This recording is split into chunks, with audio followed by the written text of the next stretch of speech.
Désolé, man. Je te laisse. Hey, appelle-moi tantôt, OK? La mort ne fait aucune discrimination. Elle ne s'annonce jamais avant de frapper. Elle peut survenir n'importe où, n'importe quand, et surprendre n'importe qui.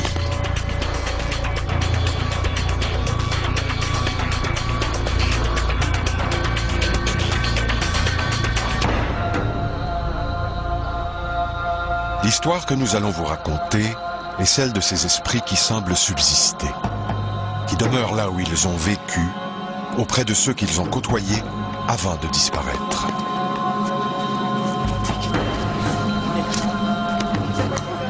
Téléphone.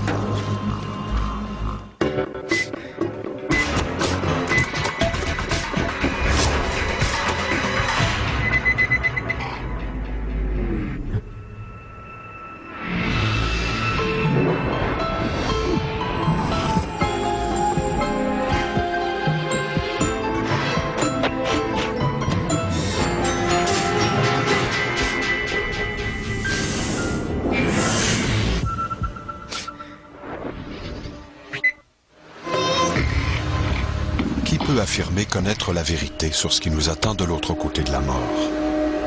Plusieurs religions promettent une vie éternelle. Pour d'autres, la mort est un passage qui mène à une autre vie. Mais qui sait vraiment ce qui nous attend?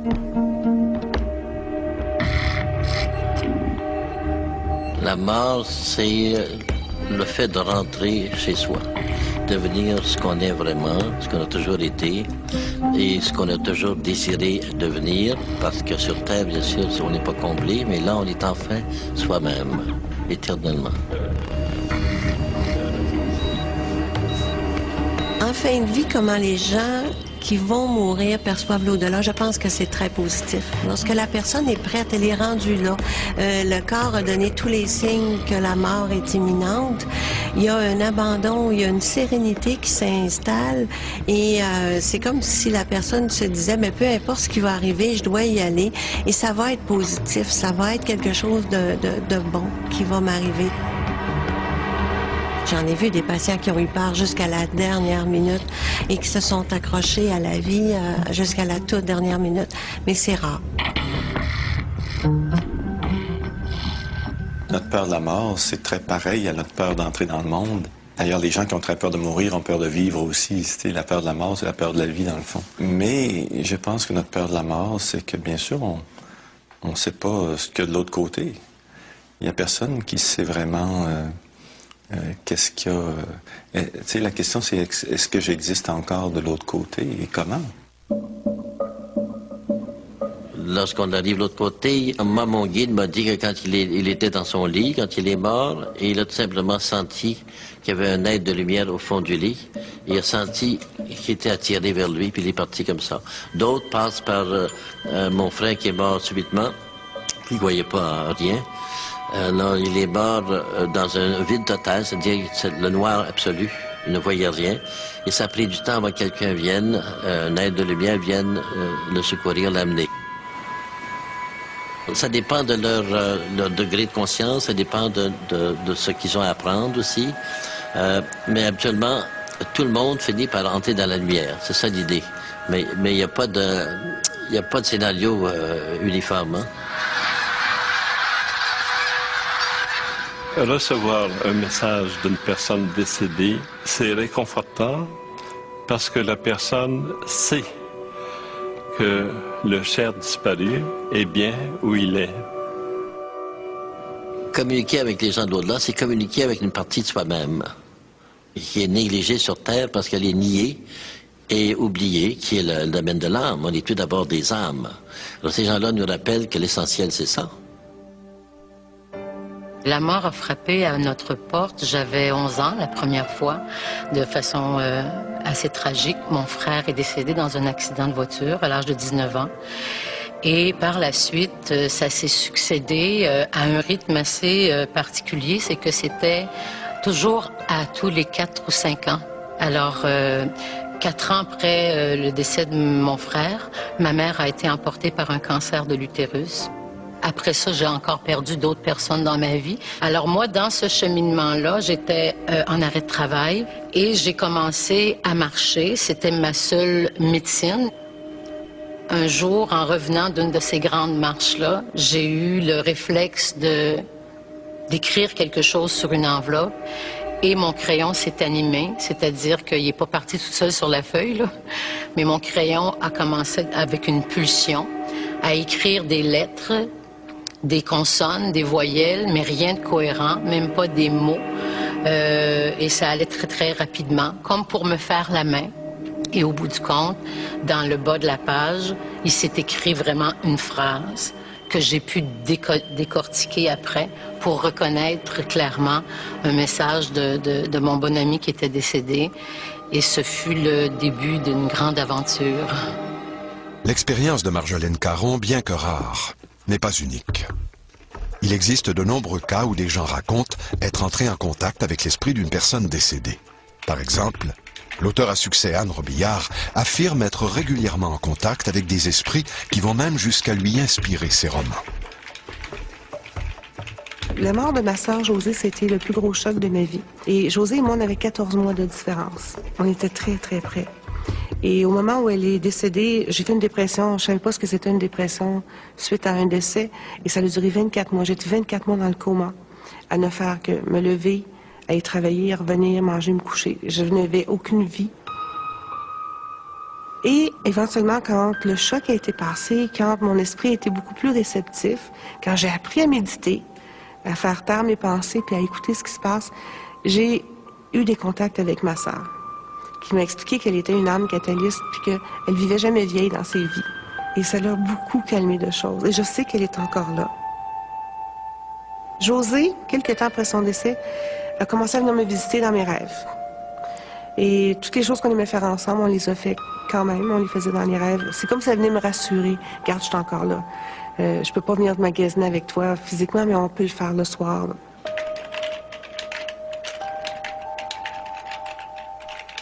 J'ai eu beaucoup de contacts avec elle. Je continue d'en avoir. Puis même, les Chevaliers d'Émeraude, avec tout le succès que j'ai là, je me dis toujours, hey, que j'aimerais ça qu'elle soit là. Puis il arrive toujours quelque chose qui me prouve que oui, elle est là avec moi quand même. Et elle participe à tout ça. Je pense que la mort, ça n'existe pas. C'est un changement, mais c'est pas une fin. Et que les êtres qui sont partis continuent d'exister. Je pense que les êtres qui sont partis sont aussi réels et continuent de penser et de vivre des émotions. Pour moi, j'ai pas de doute, mais c'est une croyance. Dominique. Oui, ça prend une ambulance. C'est au marché Maisonneuve, arrêt cardiaque.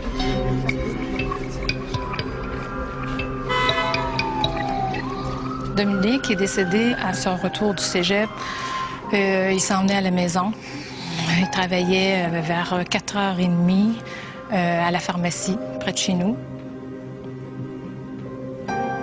Et là, il était avec son copain. Puis là, il a vu l'autobus partait du carrefour. Alors, il a dit à Frédéric, je vais aller prendre mon autobus, je vois qu'elle part. Et là, il courait pour aller prendre l'autobus. Il s'est effondré par terre.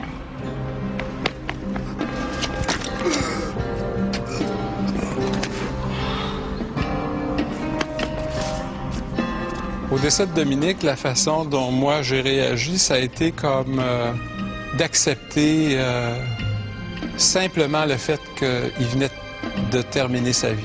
Ça a été assez spécial comme réaction. Au départ, j'ai pas eu de colère, j'ai pas pleuré immédiatement. C'est comme si je me disais, je constatais que Dominique, son destin était terminé. Alors, quand le policier m'a téléphoné et qu'il m'a mentionné là, que Dominique avait fait une mauvaise chute au carrefour, je lui ai demandé au policier, j'ai dit, il est décédé, mon garçon. Il dit, madame, venez. Et il dit, il est en réanimation, votre fils. Mais je savais en dedans de moi qu'il était décédé.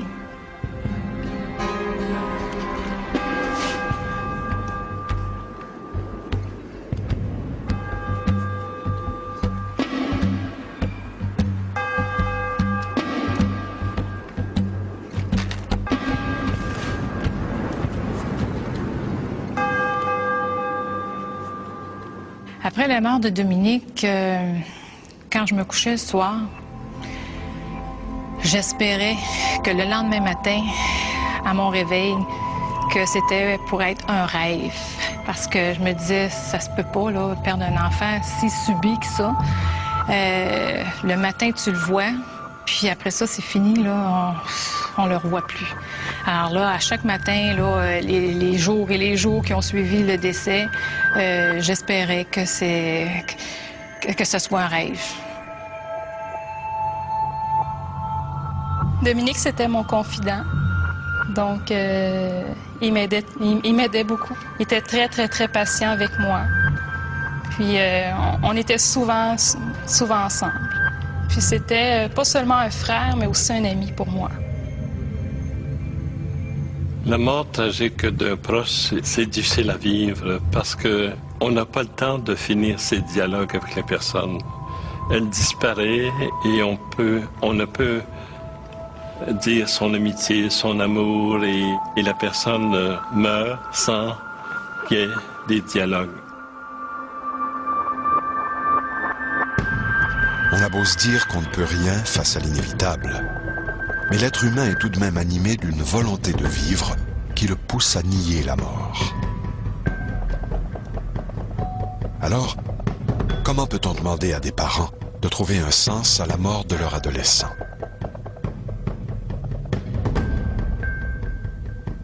La perte de l'enfant, c'est la blessure ultime. C'est la blessure, je pense, la plus difficile à guérir.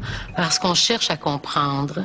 Moi, j'appelle ça cette douleur viscérale qui demande tellement de soins, qui demande tellement de compassion envers soi-même, envers tout le reste de la famille. Et c'est essentiel d'aller chercher de l'aide. Ce que les médecins nous ont dit au départ, avant qu'on ait le rapport d'autopsie, que Dominique, il n'y avait rien d'apparent, on suspectait probablement une arythmie cardiaque. Après le décès de Dominique, à 2 reprises, j'ai rencontré un médecin. Vous comprendrez, docteur, que c'est bien important de savoir. Là, j'ai dit, moi, je suis pas bien avec ça, avec ce qui est arrivé à Dominique. Puis j'ai dit, j'aimerais faire des examens aux autres enfants, là. Là, il m'a dit, Lise, inquiète-toi pas, c'est 1 cas sur 1 million, puis ça se reproduira plus jamais. À l'époque, on savait pas que c'était une cardiomyopathie hypertrophique dont il était décédé. Mais on nous disait, cet enfant-là a de bons organes, tout ce qu'on a pu observer à l'autopsie, c'était un corps en pleine santé.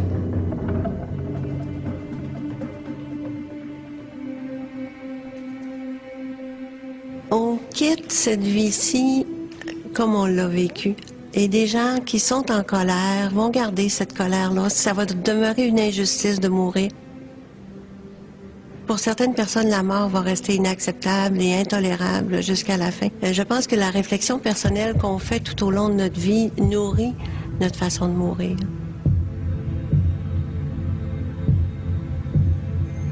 Je pense qu'on a besoin de savoir tout d'abord qu'on choisit sa vie et qu'on est déjà là avant.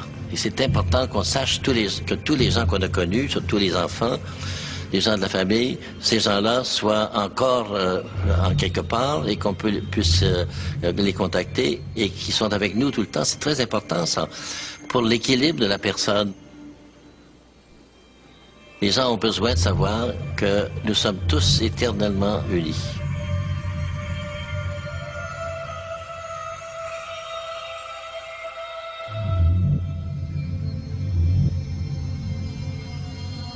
Dominique est décédé un mercredi.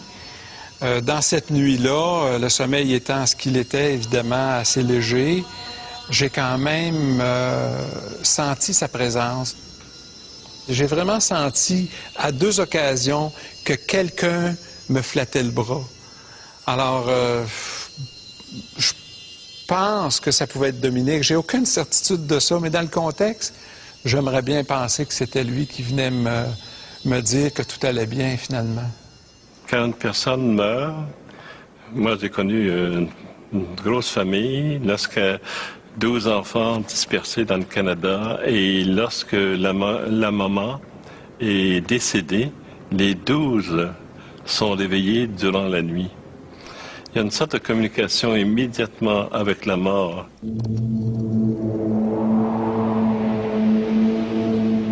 difficile de mesurer l'impact d'un décès chez les gens. Cependant, on peut dire que le deuil ne se vit jamais de la même façon d'une personne à l'autre. Il arrive parfois que la tristesse soit si grande qu'il faille intervenir pour que la personne puisse faire son deuil.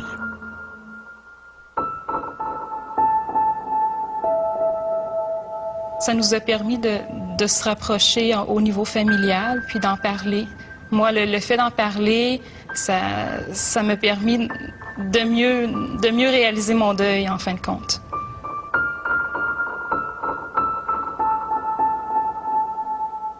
Dominique était pour tous les membres de la famille Carbonneau un vrai rayon de soleil.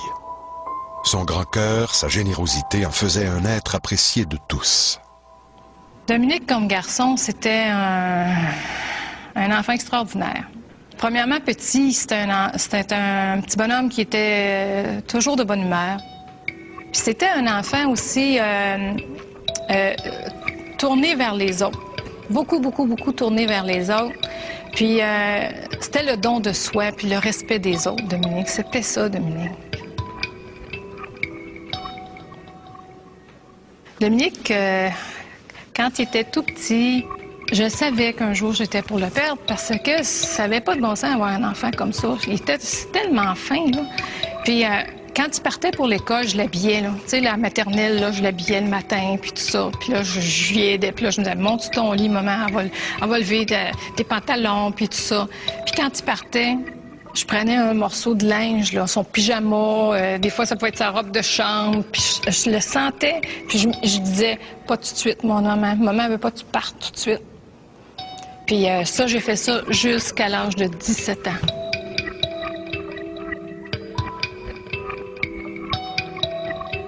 Le drame vécu par les Carbonneau prendra une tournure inattendue, alors que Martial retrouve Marjolaine Caron, une amie d'enfance.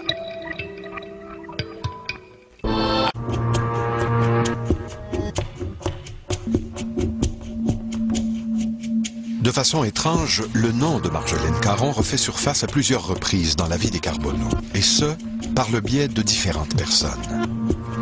C'est un ami qui est venu souper chez nous. Lui avait perdu son épouse quelques années avant. Et à la toute fin, quand il a quitté la maison, il nous a dit, si jamais vous voulez avoir des nouvelles de Dominique, vous me le ferez savoir. Et là, je lui ai dit, est-ce que cette référence-là, ce n'est pas Mme Marjolaine Caron? Puis il me dit, ben oui, comment tu peux savoir que c'est Marjolaine? Et dans cet intervalle d'événements, Lise et moi, on cherchait quelque chose à lire sur les anges. Et puis en allant à la librairie, on a découvert que Marjolaine Caron avait écrit un livre sur les anges.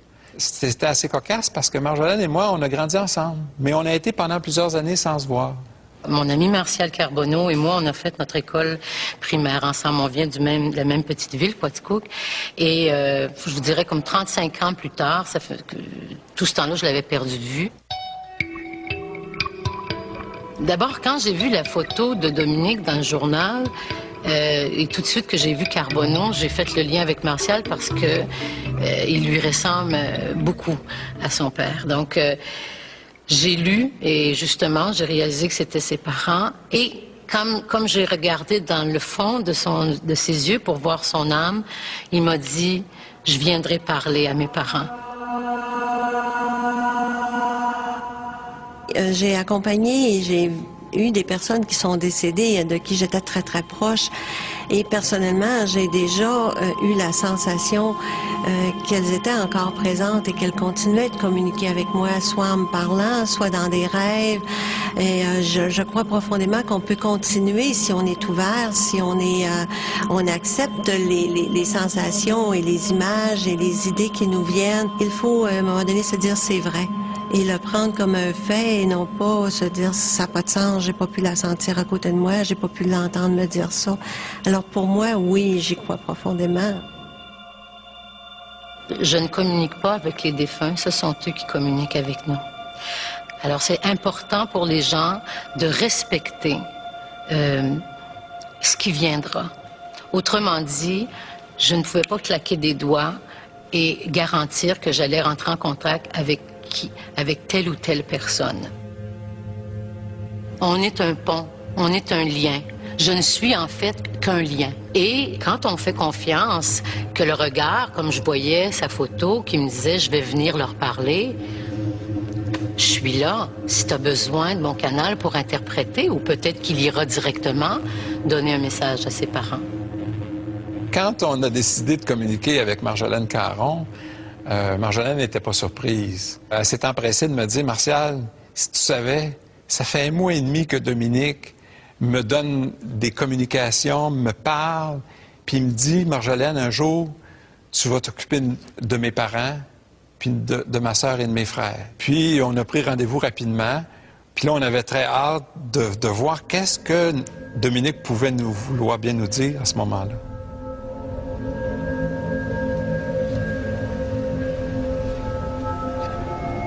C'est sûr que c'est rassurant. Tu te rends compte que la personne qui est décédée existe encore. Peut-être que tu t'es rassuré sur ta propre mort.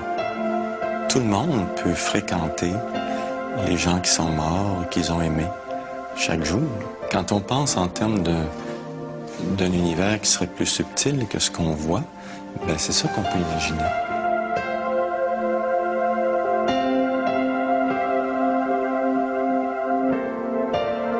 Je pense que la vie est considérée comme tragique justement parce qu'on ne sait pas le commencement ni la fin. Or, les gens ne croient pas à l'âme, c'est fini maintenant, ils ne croient plus à rien de ces choses-là. Alors, ils essaient de trouver des réponses à travers les choses physiques et les expériences physiques, alors que ça ne vient pas de là. Et c'est pour ça que ça paraît toujours comme tragique, la vie. Parce que vous accumulez des biens, vous avez une réputation, vous faites des choses extraordinaires, et tout d'un coup, clonks, arrête d'un seul coup. Il n'y a pas d'avenir.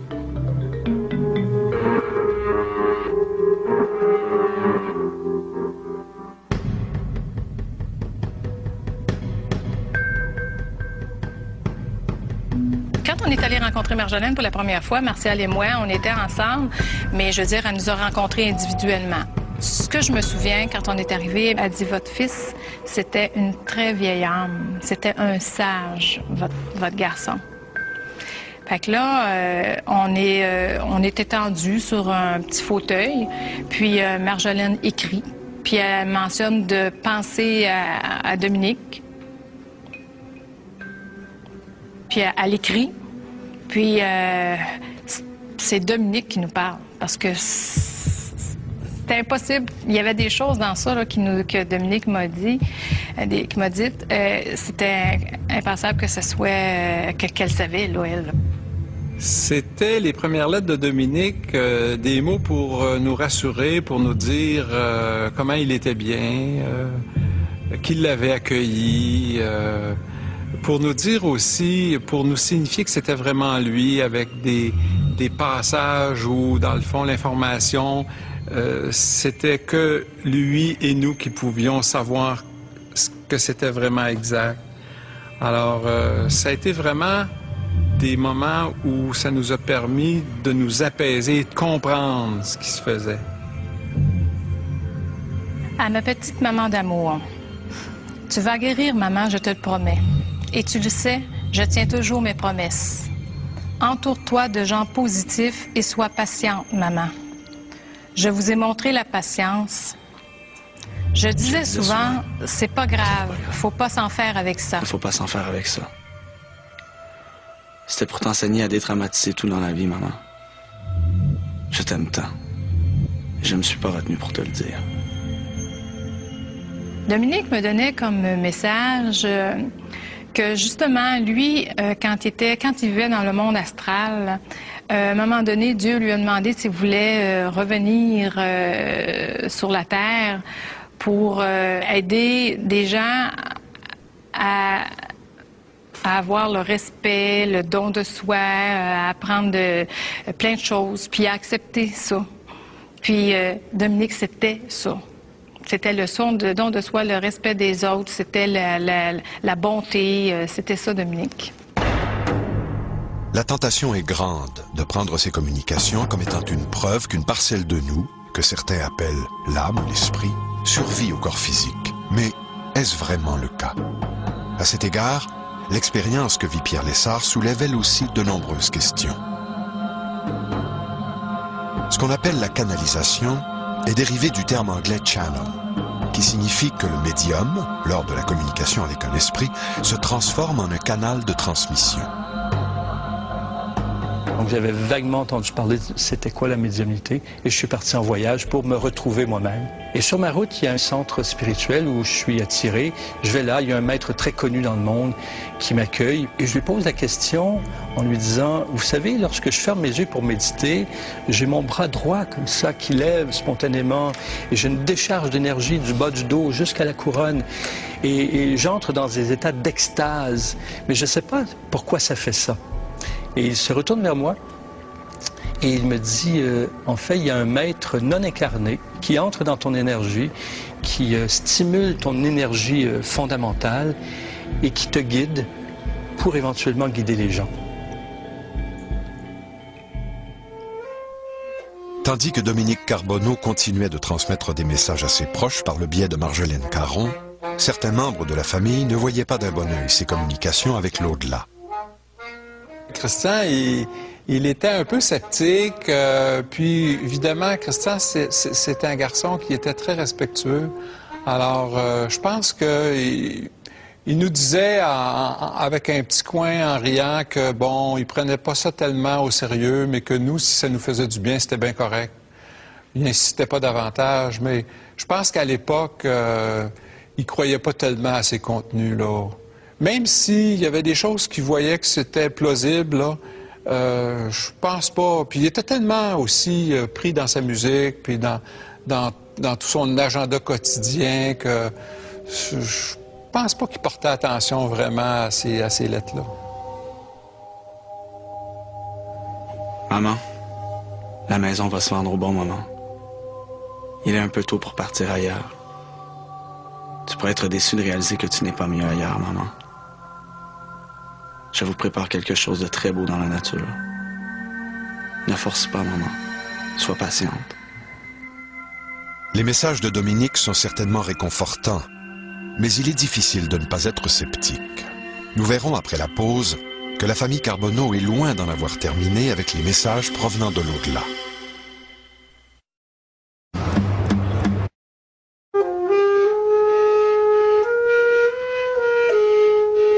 Les membres de la famille Carbonneau vivent le deuil de Dominique chacun à leur façon. Pour Christian, son frère, la peine se vit de façon discrète, jusqu'au jour où...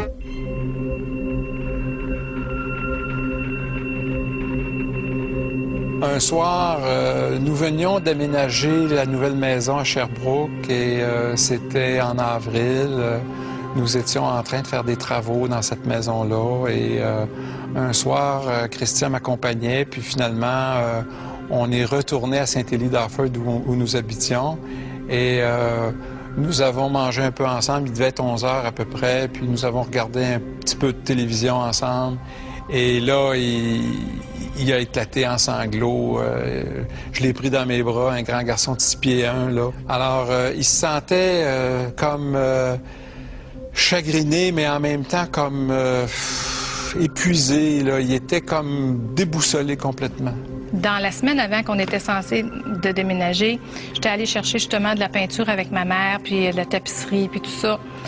Puis je filais pas bien, là. Puis là, maman, elle me disait, tu vas-tu t'ennuyer de ton autre maison? Elle dit, tu avais été là 20 ans, tout ça. J'ai dit non. J'ai dit, je déménage, puis je suis contente de partir de là. Puis j'ai dit, je me vois dans la nouvelle maison. À un moment donné, j'ai dit, maman, là, j'ai dit, il y a des choses bien pires que ça dans la vie. Puis j'ai dit, je vais t'en dire une chose qui est pire que ça dans la vie. Fait que là, elle a dit, qu'est-ce qu'il y a de pire? J'ai dit, ça n'a pas été drôle de perdre Dominique. Puis j'ai dit, j'ai encore le poing ici, là, qui me fait mal, là, à chaque jour, là. Mais j'ai dit, la pire chose qui pourrait arriver, ça serait d'en perdre un autre.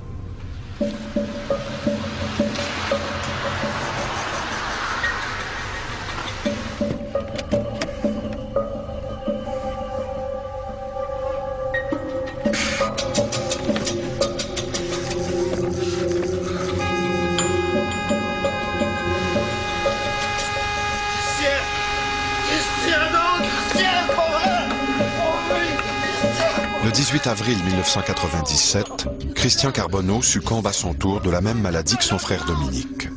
cardiomyopathie hypertrophique, une grave affection du muscle cardiaque. Christian n'avait que 20 ans.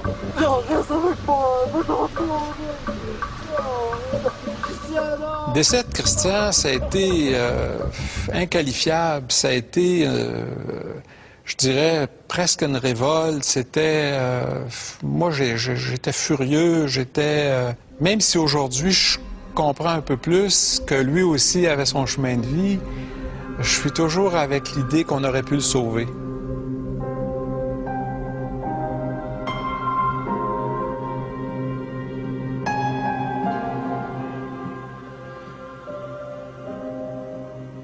Puis je me souviens que je m'étais reculée avec ma maman près du garage, puis que je sautais d'eau, puis je criais « Oh non, non, non, pas encore un autre, pas encore un autre ».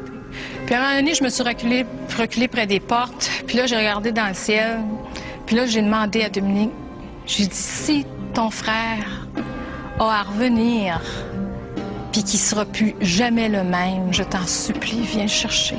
Viens le chercher, je t'en supplie. » Mais c'est ça, il est venu chercher. Ou il s'est en allé avec son frère. Mais c'est ça, c'est ce qui s'est passé.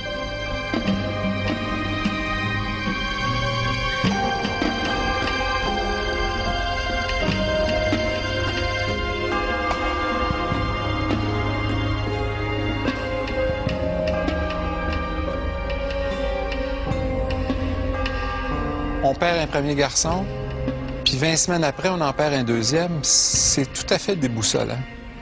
Et là, en plus de cette peine-là, s'installe aussi la crainte d'en perdre d'autres. Et ça devient assez anxieux de continuer de faire des projets puis de dire, bien, qu'est-ce qui va se passer? On ne peut pas décrire ça. Il n'y a pas de mots pour qualifier une situation semblable. Le jour suivant le décès de Christian Carbonneau, Marjolaine Caron est réveillée en pleine nuit par un nouveau message. C'est un message qui était très touchant, mais en même temps, on sentait, différemment de Dominique, on sentait plus dans le départ de Christian un écartement, comme si il voulait pas que ce soit arrivé non plus, hein, mais on était à même pas 24 heures là, du décès. Donc j'ai essayé de l'aider à s'apaiser et je lui ai demandé tout simplement de me donner quelque chose de très solide, hein, pour que ce message-là puisse soutenir ses parents et qu'il n'ait aucun doute. Et c'était assez hallucinant parce que, premièrement, quand Martial et Lise sont venus chercher le message chez moi, ils ont accouru tout de suite pour venir chercher le message, je pense, le lendemain. Et quand ils ont ouvert la lettre, c'était l'écriture authentique de Christian.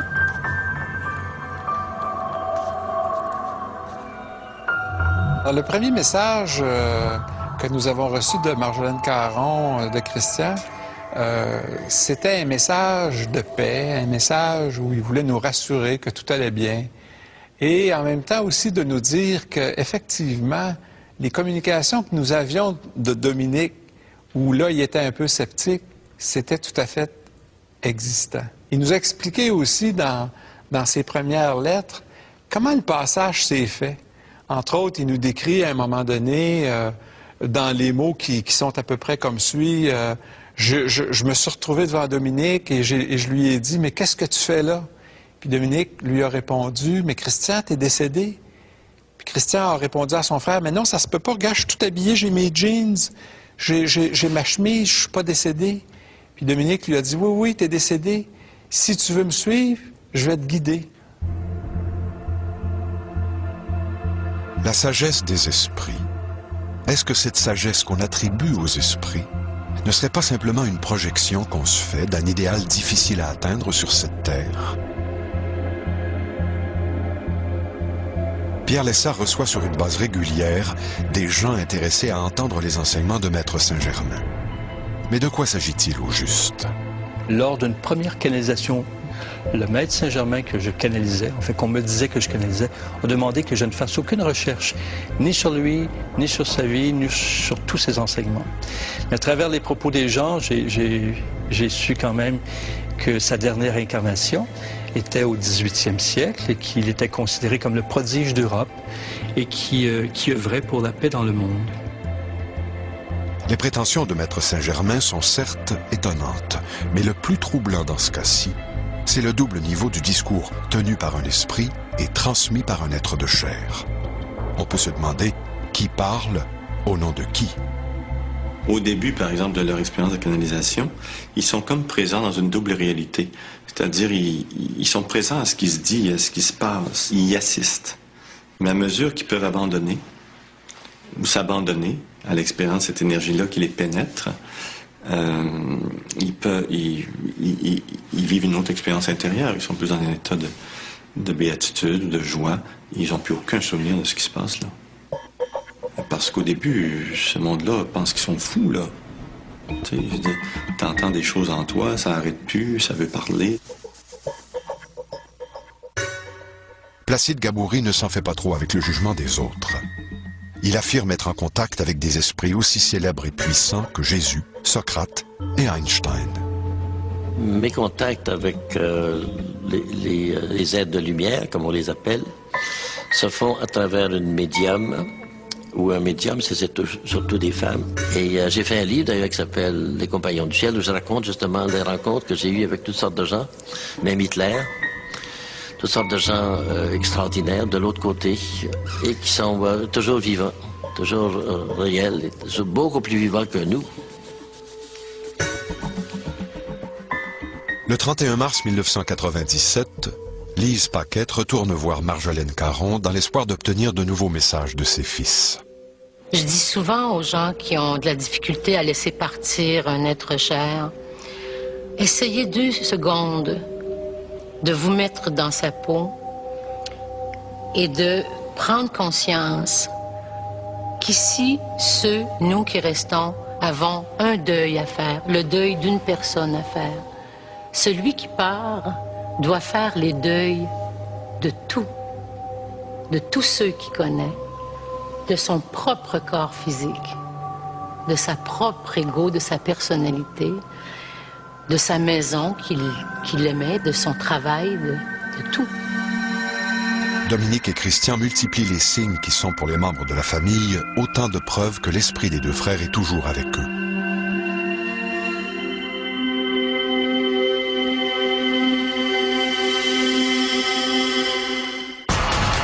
Tout est si invraisemblable.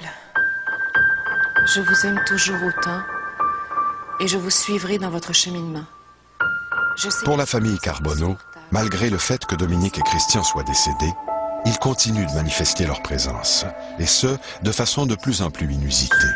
Ainsi, il semble que Christian serait intervenu auprès de Marjolaine Caron afin de lui adresser une demande bien spéciale. Tout à coup, j'ai senti sa présence, puis il m'a dit, j'aimerais beaucoup, parce qu'on allait souper, mon conjoint et moi, on allait souper chez Martial et Lise ce soir-là. Puis il avait dit, j'apprécierais que tu ailles à telle boutique. Tu vas trouver. D'ailleurs, ça s'appelait Les Trouvailles, la maison des Trouvailles. Et il m'avait dit, je vais te guider, puis tu vas savoir. Mais quand je suis entrée là, c'était comme, je regardais partout, puis j'avais aucune idée. Et à un moment donné, j'ai vu des anges, et c'était droit, tu sais, je me suis alignée droit là-dessus. J'ai fait aucune hésitation. J'ai pris les anges, et c'était clair pour moi que ça représentait la lumière de Dominique et la lumière de Christian. Les garçons lui mentionnaient dans la lettre que le cadeau qu'elle était pour trouver, c'était un cadeau pour papa et maman qui vont mettre à l'entrée de la maison, puis que ça va être quelque chose qui va toujours les protéger. Puis c'était ces 2 petits anges-là. Puis ils sont encore là, ça fait 10 ans qu'ils sont là, puis ils vont rester là.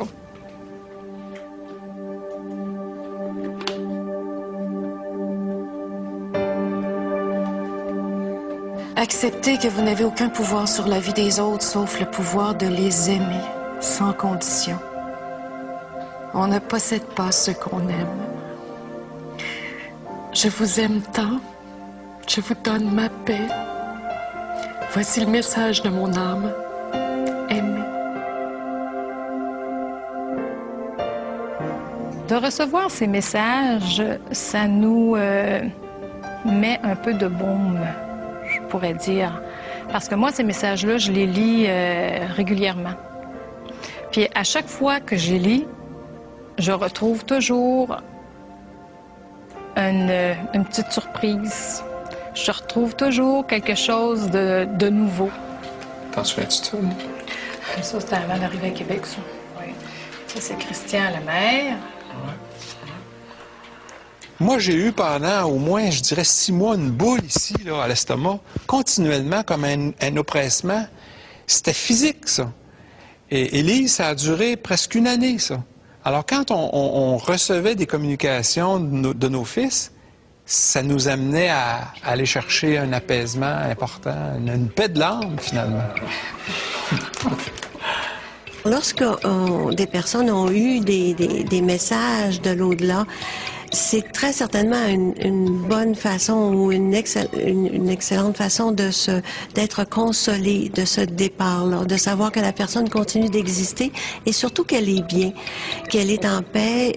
Alors les messages, ils doivent être positifs et je pense que jusqu'à maintenant, ce qu'on entend, c'est extrêmement positif. Alors c'est aussi une façon de continuer de nous rassurer qu'après la mort, la vie continue, qu'il y a encore une autre existence.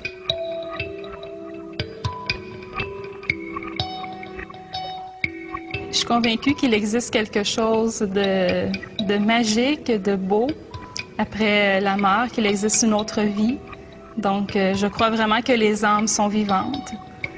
Et j'en suis convaincue parce que des fois, justement, je sens la présence de mes frères. Les garçons sont toujours là et on les sent très, très près de nous. Et aussi, on parle toujours des garçons. Bien, pas toujours, mais on s'est jamais, mon conjoint et moi, on s'est jamais privés d'en parler des garçons à la maison.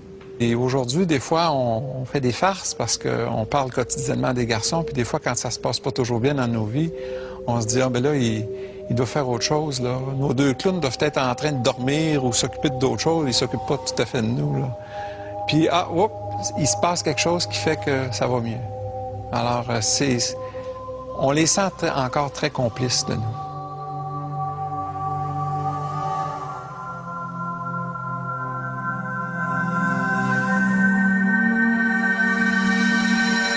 Christian, dans une des communications qu'on a eues avec Marjolaine, Christian, il dit, vous savez, maman et papa, lorsque vous écoutez ma musique, je suis toujours là. Alors, on écoute beaucoup de musique de jazz, de saxophone. Ça, on en écoute beaucoup à la maison.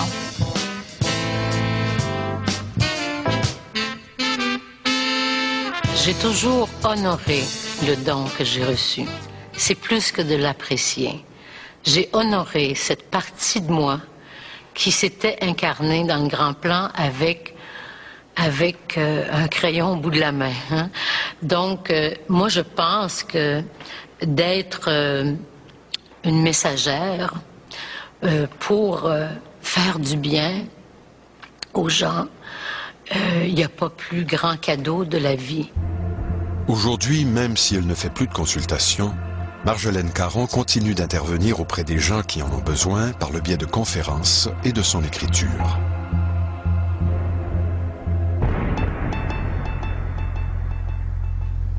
La perte de 2 enfants, comment je pourrais dire, c'est quelque chose d'inqualifiable.